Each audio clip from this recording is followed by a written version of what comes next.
34 ನೆಕ್ಕಿಲಾಡಿ ಕುಮಾರಧಾರ ನದಿ ದಡದಲ್ಲಿ ಮೊಸಳೆಯೊಂದು ಪತ್ತೆಯಾಗಿದೆ.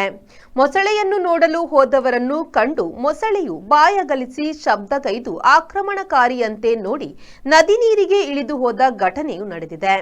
ಇಲ್ಲಿನ ಶೇಖಬ್ಬ ಹಾಜಿ ಎಂಬವರ ಮನೆಯ ಬಳಿ ಕುಮಾರಧಾರ ನದಿಗಿಳಿಯುವ ದಾರಿಯ ಬಳಿ ನದಿ ದಡದಲ್ಲಿ ಮೊಸಳೆಯು ವಿಶ್ರಾಂತಿ ಪಡೆಯುವುದನ್ನು ಮಕ್ಕಳು ದೂರದಿಂದ ಕಂಡಿದ್ರು. ನದಿ ದಡದಲ್ಲಿ ಏನೋ ಮಲಗಿದೆ ಎಂದು ಮಕ್ಕಳು ಸ್ಥಳೀಯ ನಿವಾಸಿಗಳಾದ ಆಜೀಜ್ ಪೀಟಿ ಹಾಗೂ ಇತರರಲ್ಲಿ ತಿಳಿಸಿದ್ದು, ಅವರು ಅದೇನೆಂದು ನೋಡಲು ಹೋದಾಗ ಮೊಸಳೆಯು ನದಿ ದಡದಲ್ಲಿ ವಿಶ್ರಾಂತಿ ಪಡೆಯುವುದು ಕಂಡುಬಂತು. ಇವರು ಸ್ವಲ್ಪ ಹತ್ತಿರಕ್ಕೆ ಹೋದಾಗ ಮೊಸಳೆಯು ಬಾಯಗಲಿಸಿ ಶಬ್ದ ಮಾಡಿ ಆಕ್ರಮಣಕಾರಿಯಂತೆ ಇವರ ಕಡೆ ನೋಡಿದ್ದು ಮತ್ತೆ ನದಿ ನೀರಿಗೆ ಇಳಿದು ನಾಪತ್ತೆಯಾಗಿದೆ. 2 ವರ್ಷಗಳ ಹಿಂದೆ ಪಂಚಳದ ನೇತ್ರಾವತಿ ನದಿಯಲ್ಲಿಯೂ ದೊಡ್ಡ ಮೊಸಳೆಗಳೆರಡು ಪ್ರತ್ಯಕ್ಷವಾಗಿದ್ವು. ಕಳೆದ ವರ್ಷ ಉಪ್ಪಿನಂಗಡಿಯ HM ಆಡಿಟೋರಿಯಂ ಬಳಿಯೂ ನೇತ್ರಾವತಿ ನದಿ ದಡದಲ್ಲಿ ದೊಡ್ಡ ಗಾತ್ರದ ಮೊಸಳೆಯೊಂದು ಪ್ರತ್ಯಕ್ಷವಾಗಿತ್ತು. ನದಿಯಲ್ಲಿ ಮೊಸಳೆ ಇರುವುದು ನದಿಗೆ ಮೀನು ಬೇಟೆಗೆಂದು ಹೋಗುವವರಲ್ಲಿ ಆತಂಕ ಸೃಷ್ಟಿಸಿದೆ.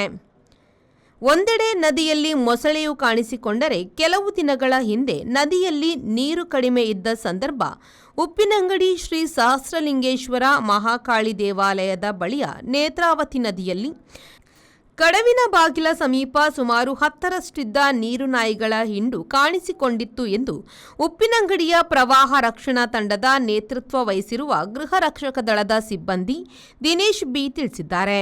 ಕಳೆದ 2 ವರ್ಷಗಳ ಹಿಂದೆ ಸರ್ಕಾರದ ವತಿಯಿಂದ ನದಿಗೆ ಮೀನಿನ ಮರಿಗಳನ್ನು ಹಾಕಲಾಗಿದ್ದು, ಅವುಗಳು ಈಗ ಬೆಳೆದು ದೊಡ್ಡದಾಗಿವೆ. ಮೀನು ಹೇರಳವಾಗಿರುವ ಕಾರಣ ಇದೀಗ ನೀರು ನಾಯಿಗಳು ಅದರ ಬೇಟೆಗೆ ನದಿಗಳಲ್ಲಿ ಕಾಣಿಸಿಕೊಳ್ಳುತ್ತಿವೆ.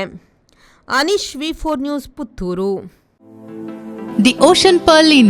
Welcome to hospitality. Another landmark from the Ocean Pearl Group. Ideally located and well-equipped hospitality destination in the heart of the Mangaluru city.